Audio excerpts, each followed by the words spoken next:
തമിഴ്നാട് തേനിക്ക് സമീപം എർക്കാട്ടിൽ വാനും കാറും കൂട്ടിയിടിച്ച് കോട്ടയം സ്വദേശികളായ 3 പേർ മരിച്ചു. ഗുരുതരമായി പരിക്കേറ്റ ഒരാളെ തേനി മെഡിക്കൽ കോളേജ് ആശുപത്രിയിൽ പ്രവേശിപ്പിച്ചു. നിയന്ത്രണം വിട്ട വാൻ കാറിലേക്ക് ഇടിച്ചു കയറുകയായിരുന്നു. ഇടിയുടെ ആഘാതത്തിൽ മറിഞ്ഞ വാനിലെ യാത്രക്കാരായ 18 പേർക്കും സാരമായി പരിക്കേറ്റു. ഇന്നു പുലർച്ചെ തേനി ജില്ലയിലെ പെരിയകുളത്തിനടുത്ത് വെച്ചാണ് അപകടമുണ്ടാകുന്നത്. കേരളത്തിലേക്ക് വരികയായിരുന്ന കാറും ഏർകാട് പ്രദേശത്തേക്ക് പോവുകയായിരുന്ന ടൂറിസ്റ്റ് വാനും തമ്മിലാണ് കൂട്ടിയിടിച്ചത്. അപകടത്തിൽ കാർ പൂർണ്ണമായും തകർന്നു. ഇടിയുടെ ആഘാതത്തിൽ നിയന്ത്രണം വിട്ട വാൻ റോഡിൽ മറിഞ്ഞു. കോട്ടയം കുറവിലങ്ങാട് കുര്യം സ്വദേശികൾ സഞ്ചരിച്ചിരുന്ന കാറാണ് അപകടത്തിൽപ്പെട്ടത്. കാറിലുണ്ടായിരുന്ന 3 പേർ സംഭവ സ്ഥലത്ത് തന്നെ മരിച്ചു.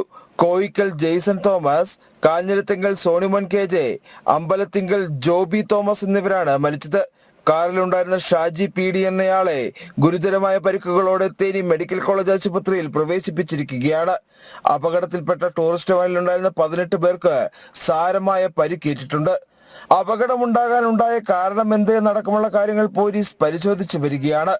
അപകടത്തിൽപ്പെട്ട വാൻ കാറിലേക്ക് ഇടിച്ചു കയറുകയായിരുന്നു എന്നുള്ളതാണ് വിവരം. വാഹനത്തിന്റെ ഡ്രൈവർ ഉറങ്ങിയതാവാം അപകടമുണ്ടാകുന്നതിന് കാരണമായത് എന്ന നിഗമനത്തിലാണ് പോലീസ് ഉള്ളത്. സംഭവത്തിൽ ദേവാനന്ദപ്പെട്ടി പോലീസ് കേസെടുത്ത് അന്വേഷണം ആരംഭിച്ചിട്ടുണ്ട്. ജനം, ഇടുക്കി.